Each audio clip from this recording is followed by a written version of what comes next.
Hello， 大家好。自疫情爆发以来，航空股一直是受到疫情影响的重灾区之一，但同样也受到了投资者的普遍关注。疫情期间虽然也经历了一些反弹和调整，但整体的表现依然是比较疲软的。就连股神巴菲特也清仓了全部的航空股，可以说是墙倒众人推。当然了，飞机带来的相关传染风险令这一切都可以理解。而直到最近，他们才迎来了一个重大利好，那就是辉瑞的新冠疫苗积极进展。这一下子就给市场打开了新的篇章。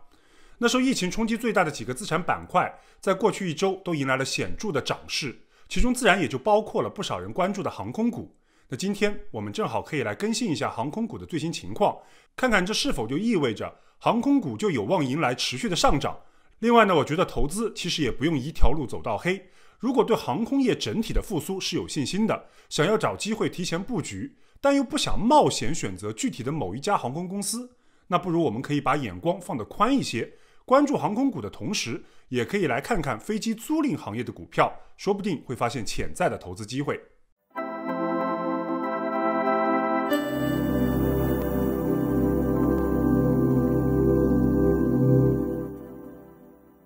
为您打开全新视野，关注背后逻辑，欢迎收看 FX688卫视。大家好，我是陈卫。那开始之前，如果各位朋友还没有订阅我的节目，可以订阅一下并打开小铃铛，这样就可以第一时间获取我们的更新通知了。谢谢大家的支持。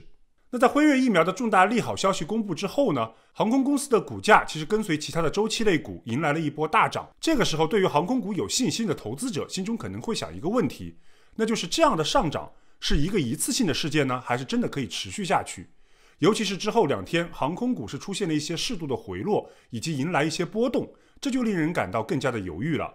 那尽管无法准确的预测未来的股价走势，但有一点我们是值得注意的，那就是航空旅行的需求确实已经有所改善了。相信如果疫苗能够顺利推出的话，这种改善的趋势是有望得到加速的。而另一个希望就是，由于之前的援助措施和各项削减开支的行动已经开始奏效了，那目前主要航空公司的流动性已经大为改善，而每天现金的消耗量也已经显著的下降了，这就成为各大公司的保命关键。相信只要他们能够平稳的过渡到大选尘埃落定之后，随着新一轮的刺激方案谈判得以重启，各大航空公司还是有希望得到更大的援助的。但还是一样的，我们依然需要保持冷静，就是不能对航空股过于的乐观，因为这里面依然有2个问题需要我们去密切关注的。一个就是疫苗虽然已经迎来了重大的利好，但依然在和时间赛跑。考虑到欧美地区的疫情再度恶化，如果不能及时推出的话，经济一旦再度封锁，航空股毫无疑问又会成为一个重灾区。那另一个问题是，考虑到人们对航空旅行的心理层面担忧依然需要时间来平复，同时呢，疫情已经潜移默化的改变了我们的生活和工作习惯。那即便一切顺利，疫情也真正得到控制了，航空业想要完全正常化也是需要足够的时间的。例如达美公司的管理层就认为，航空旅行和收入正常化最早也要等到2022年。那综合来看，我目前对于航空公司这些股票的看法依然是没有改变的，那就是可以继续持有，因为大概率来讲已经度过了最艰难的时期。但是呢，也不要过于期望短时间内就能出现迅速而有实质性的反弹，只能建议作为一个长期投资中的资产配置选择，可以呢来帮助大家适当的增加一些对疫情后经济复苏的持仓敞口。那另外，美国方面我依然最看好的还是西南航空，加拿大方面呢则是加航了。那感兴趣的朋友可以看一下我之前的视频，里面有阐述为什么我会看好这2只航空股。但在这里呢要更新一下，因为之前对加航看好的原因呢有他们的 CEO 因素，但是呢他们的 CEO 将在明年2月份的时候呢就正式离任了，之后呢将会由他们现任的 CFO 来接任。虽然他们最高的管理者呢将离开这家公司，但是主要原因呢还是因为他个人要退休了，并不是说他不看好这家公司。那另一方面呢，他们现任的 CFO 其实能力也是非常强的，尤其是他在之前已经帮助过公司应对过经济困难，所以呢，相信他上任之后应该能够进一步去改善加航目前的财务表现，尤其是增强他们的流动性，从而为他们应对困难呢提供更多的安全保障。所以呢，他们的基本面情况，我认为依然没有什么太大的改变。接着呢，我想和大家来重点聊聊飞机租赁行业。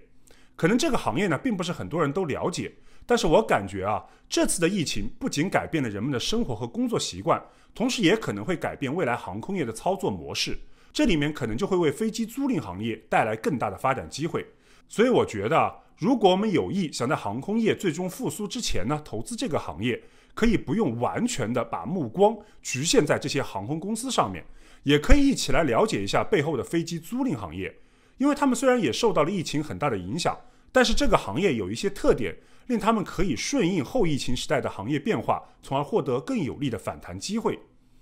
那首先我先来简单介绍一下飞机租赁行业。可能我们很多人坐飞机的时候啊，理所应当的认为你所坐的这架飞机就是属于这个航空公司的，但是很有可能一半的时候我们是猜错了。为什么这么说呢？因为目前全球航空公司大约有一半的飞机都是通过租赁得来的，而不是自己直接购买。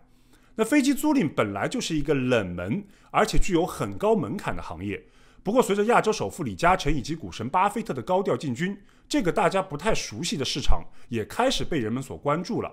那之所以航空公司会越来越喜欢从租赁公司租飞机，而不是直接购买飞机，最大的原因就在于成本和竞争的压力。那租飞机其实就是航空公司的变相融资。例如航空公司大部分都是高负债的企业，维持一定的现金流对于航空公司来讲是非常重要的，尤其是在疫情的环境下。而租飞机呢，能够在一定时间内降低部分的成本，以及缓解现金流的压力。就跟我们普通人一样，我们是直接拿钱去买一辆汽车呢，还是我们可以选择 lease 或者 finance 这种分期付款的方式？那这样呢，就可以缓解我们一次性投入的压力。那即便表面上来看啊，一直租飞机总成本上会比买飞机贵，就像我们买汽车一样，你租汽车或者说你 finance 也好，你 lease 也好，无论如何按揭的话，肯定会比你一次性付款呢要贵一点。但是呢，好处就在于租飞机可以更快的来扩展机队，尤其是对于那些新成立不久的公司，而且也更方便，他们可以根据具体的情况来更快的调整现有的机队。还有一点其实也很重要，那就是租飞机的租金是可以摊入成本的，它能够减少企业的税费。那所以很多公司呢也会选择这样的一个方式。那飞机租赁公司的收入主要有3大来源，分别就是租金、出售飞机以及飞机的管理费用。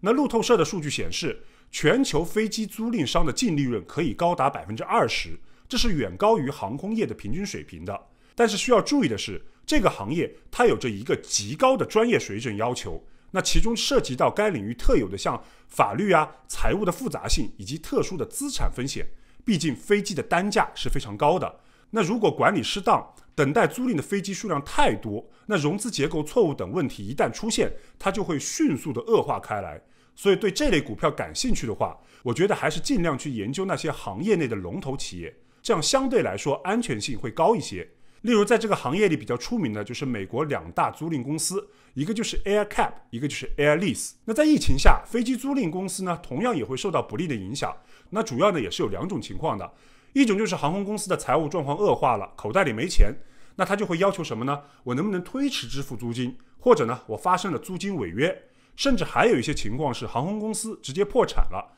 那我就必须去把这些飞机收回来，那相应就会产生一些成本费用。第2种情况就是飞机资产减值，那就像跟二手车一样，有些汽车会保值一些，有些不保值，那飞机也是的，有些呢可能贬值的更厉害一些，有些呢保值程度比较高，所以这里面就会产生一些资产价格的波动。还有就是租赁价格降低，导致租赁公司的营收减少。但是相比航空公司而言，租赁公司的特质也让他们有着一些独特的对抗风险的能力。那我们可以一一来看一下。那租赁公司的资金要求是很大的，毕竟飞机很贵嘛，所以这些公司背后要么就是大财团，要么就是大型的金融机构，所以他们拥有很强的融资能力。同时呢，虽然这些公司普遍的债务水平是比较高的，因此呢，他们的运营开支主要就是利息支出。但由于这些公司呢手中有飞机这样的资产可以用来抵押，所以呢在一定程度上可以降低利率的。再加上在未来数年内，全球整体应该还会维持一个低利率的大环境，所以这也降低了他们未来的一个利息负担。而另一方面呢，飞机租赁公司也是有别于航空公司的，他们是无需庞大的员工开支和燃料费用，拥有相对较低的日常运营成本。同时疫情结束之后，考虑到航空业的恢复是需要一段时间的，那为了节省更多的资金，保持流动性的同时，又能够去帮助他们的公司恢复业务的话，各大航空公司应该会更加依赖飞机租赁，而并非直接购买了。那这就为后疫情时代飞机租赁行业的发展提供了更大的一个推动因素。那在疫情期间，我们也看到了部分航空公司因为资金困难而采取折价出售飞机，然后再租回来的策略。那这就为资金背景强大的飞机租赁公司提供了可以以一个更低的价格买到这些二手飞机，并且再签订更多的租赁合约，把这些飞机再租出去的机会。还有就是依然要回到宽松的这个大环境的因素，一方面它会降低利息的开支，同时呢，随着货币供应的增多，资金泛滥，就意味着疫情之后将持续推升资产的价格，从而提高资产持有人的回报。所以这些租赁公司的出租订单在航空业复苏之后会更有价值，为他们中期的发展也能够提供有力的支撑。那从现实状况来看，当前部分较小规模的航空公司将陆续被市场所淘汰，而规模较大的会在政府的帮助下去渡过难关，那行业的集中度会越来越高。而背后的飞机租赁行业，其实我觉得也是一样的。这也就是为什么之前我要说应该关注行业龙头企业的原因了。那这里面我觉得更值得关注的就是 AerCap 这家公司。那第一，疫情期间飞机供需失衡，加速了一些航空公司去淘汰那些老旧的机型，低龄飞机将逐步成为市场的主力。而在这方面来看的话， AerCap 旗下的飞机机龄平均是 6.2 年，这要远低于行业平均的 11.1 年。而刚刚所说的另一家公司 Air Lease， 他们的机龄平均是 10.2 年。而相对年轻的机队不仅能够更受欢迎，而且资产减记的风险也会更加低一些。说白了，就是他们的飞机更加保值一些。那同时呢，如果航空公司他们选择终止租赁合约，这样的一些更加年轻的飞机呢，也更容易再被出租出去，而不用淘汰掉。那第二个原因是在疫情爆发的初期，市场是有些低估了这些租赁公司的资金能力的。但是截至6月30日的时候， AerCap 的总流动性依然高达120亿美元。虽然他们的债务确实很重，但是呢，这是这个行业的通病，所以也不用过分的解读。而实际上他们大约300亿美元的总债务中，只有近20亿美元是会在2023年之前到期的，这就表明他们的短期债务结构依然非常健康。而值得注意的是，在疫情最严重的第二季度中，截至6月30日，AerCap 已经帮助航空公司的租赁客户推迟了超过4亿美元的租金支付。看着好像钱很多，但这只占他们总营收的 9%。而且该公司已经为这类延迟支付准备了大约10亿美金的保障资金，这就有点像银行的贷款坏账准备金。那以防万一最后无法收回这些资金的话，他们也能够维持正常的运营。所以可以看出即便是第二季度如此糟糕的环境下， AerCap 也是有着足够的应对能力的。那我相信只要之后的疫情局势不会极端化的比第二季度还要严重，那我觉得这家公司的财务状况是可以有保障的。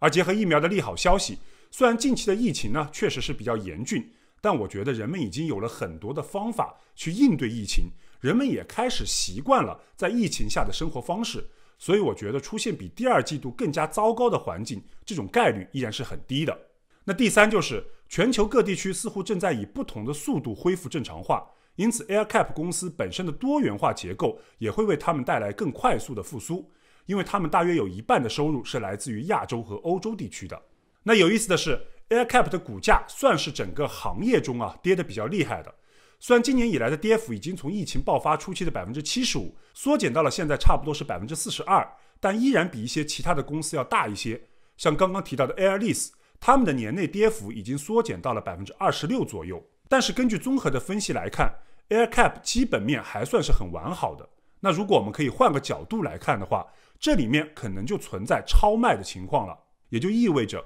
等到整体行业复苏之后，他们的反弹空间可能会更大一些。